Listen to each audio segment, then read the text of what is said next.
ನಮಸ್ಕಾರ ರೀ ಎಲ್ರಿಗೂ. ನಾ ಇವತ್ತು ಮಾಡಾಕತ್ತೀನಿ ಹಾಗಲಕಾಯಿ ಪಲ್ಯ. ನಾ 2 ಹಾಗಲಕಾಯಿ ತೊಗೊಂಡೇನಿ, ತೊಳೆದು ನೀಟಾಗಿ ಅದರೊಳಗಿನ ತೆಗೆದು ಕಟ್ ಮಾಡಿ ಮಾಡ್ಕೊಂಡೇನಿ. ಹಾಗಲಕಾಯಿ ಅಂದ್ರೆ ಇಷ್ಟ ಆಗೋದು ಕಡಿಮೆ, ಯಾಕಂದ್ರೆ ಅದು ಕಹಿ ಭಾಳ ಇರ್ತೈತಿ. ಅದು ಆರೋಗ್ಯಕ್ಕೆ ಭಾಳ ಉಪಯೋಗ ಐತ್ರಿ. ಡಯಾಬಿಟೀಸ್ ಮತ್ತು ರಕ್ತದ ಒತ್ತಡನ ಕಡಿಮೆ ಮಾಡೋಕೆ ಇದು ಭಾಳ ಚಲೋ ಹೆಲ್ಪ್ ಮಾಡ್ತೈತ್ರಿ. ಹಂಗೆ ಇದನ್ನು ನೀಟಾಗಿ ಹಿಂಗೆ ಸಣ್ಣಗೆ ಕಟ್ ಮಾಡ್ಕೊಂಡು ಏನು ಮಾಡಿರಿ, ಒಂದು ಪಾತ್ರೆಯೊಳಗೆ ನೀರು ಹಾಕಿ ಉಪ್ಪು ಹಾಕಿ ಕಟ್ ಮಾಡಿ ಸ್ವಲ್ಪ ಇದನ್ನು ನೆನೆ ಹಾಕಿಬಿಟ್ಟು ಅಂದ್ರೆ ಕಹಿ ಎಲ್ಲ ಕಡಿಮೆ ಆಗ್ಲಂತೆ ತೆಗೆದಿಡ್ರಿ. ಮತ್ತು ಇಲ್ಲೇ ಕರಿಬೇವು ಸೊಪ್ಪು, ಒಂದು 5 ಮೆಣಸಿನ್ಕಾಯಿ, ಹಂಗೆ ಬೆಳ್ಳುಳ್ಳಿ, ಅಲ್ಲ ಮತ್ತು ಜೀರಿಗೆ, ಹಂಗೆ ಕೊತ್ತಂಬರಿ ಸೊಪ್ಪನ್ನ ತೊಗೋರಿ. ಮತ್ತು ಇದ್ರ ಜೊತೆಗೆ ಕೊಬ್ಬರಿನೂ ತೊಗೋರಿ. ಇದನ್ನೆಲ್ಲ ಹಂಗೆ ಮಿಕ್ಸರ್ಗೆ ಹಾಕೊಂಬರ್ರಿ. ನಾ ಯಾಕೆ ಕರಿಬೇವು ಮಿಕ್ಸರ್ಗೆ ಹಾಕಿ ತೊಗೋತೀನಿ ಅಂತಂದ್ರೆ ತೆಗೆದಿಟ್ಟು ತಿನ್ನೋ ಮಂದಿ ಭಾಳ ಇರ್ತಾರೆ ಊಟ ಮಾಡುವಾಗ, ಅದಕ್ಕೆ. ಹಂಗೆ ಇದ್ರ ಜೊತೆ ಒಂದು ಸ್ವಲ್ಪ ಹುಣಸೆ ಹಣ್ಣನ್ನು ನೆನೆ ಹಾಕಿಟ್ಕೋರಿ.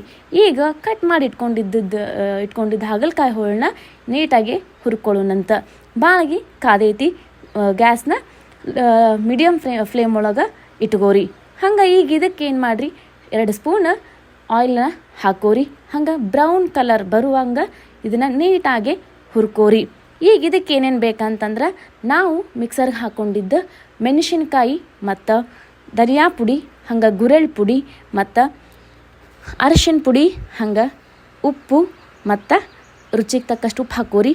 ಬೆಲ್ಲ ಹಾಕೋರಿ. ಹಂಗೆ ತೆರೆದಿಟ್ಟಿದ್ದು ಕೊಬ್ಬರಿ ತುರಿ, ಆಮೇಲೆ ಇದಕ್ಕೆ ಕೊತ್ತಂಬರಿ ಸೊಪ್ಪು ಹಾಕೋರಿ. ಈಗ ಒಂದು ಬಾಳಿಗೆಗೆ ಸ್ವಲ್ಪ ಎಣ್ಣೆ ಹಾಕೋರಿ. ನಾ ಎಣ್ಣೆ ಕಡಿಮೆ ಹಾಕೋತೀನಿ, ಯಾಕಂದ್ರೆ ಹುಂಚೆಹಣ್ಣು ಹಾಕಿದ್ರೆ ಅದು ಎಣ್ಣೆ ಬಿಡ್ತೈತಿ. ಅದಕ್ಕೆ ನಾ ಹುಂಚೆಹಣ್ಣು ಹಾಕೋದು ಕಡಿಮೆ ಮಾಡೀನಿ. ಅಲ್ಲಿ ಮಿಕ್ಸರ್ಗೆ ಹಾಕ್ಕೊಂಡೆ ನಾನು ಇದು ಕೊತ್ತಂಬರಿನ ಇಲ್ಲಿ ಈರ್ಲಂತ ಹಾಕ್ಕೊಂಡೇನಿ. ಹಂಗೆ ಇದಕ್ಕೆ ಮಿಕ್ಸರ್ಗೆ ಹಾಕ್ಕೊಂಡಿದ್ದ ಮೆಣಸಿನ್ಕಾಯಿನ ಇದಕ್ಕೆ ಹಾಕ್ಕೊಂಡು ನೀಟಾಗಿ ಮಿಕ್ಸ್ ಕೊಡ್ರಿ. ಆಮೇಲೆ ಇದಕ್ಕೆ ಹುರ್ಕೊಂಡು ಇಟ್ಕೊಂಡಿದ್ದ ಹಾಗಲಕಾಯಿನ ಹಾಕೋರಿ. ಆಮೇಲೆ ಇದಕ್ಕೆ ಗುರೆಳ್ ಪುಡಿ, ಹಂಗೆ ಧನಿಯಾ ಪುಡಿ ಮತ್ತು ಅರಿಶಿನ ಪುಡಿ, ರುಚಿಗೆ ತಕ್ಕಷ್ಟು ಉಪ್ಪು, ಬೆಲ್ಲ, ಹಂಗೆ ಹುಣಸೆ ಹಣ್ಣು ಇದಕ್ಕೆ ಹಾಕೋರಿ. ಹಂಗೆ ನೀಟಾಗಿ ಮಿಕ್ಸ್ ಮಾಡಿರಿ. ಆಮೇಲೆ ಸ್ವಲ್ಪ ನೀರನ್ನ ಹಾಕೋರಿ. ಹಾಕಿ ಸ್ವಲ್ಪ ಹೊತ್ತು ಕುದಿಯಾಕೆ ಬಿಡ್ರಿ. ಹಂಗೆ ಮನ್ಯಾಗ ಒಂದು ಸಾರಿ ಮಾಡಿ ನೋಡ್ರಿ.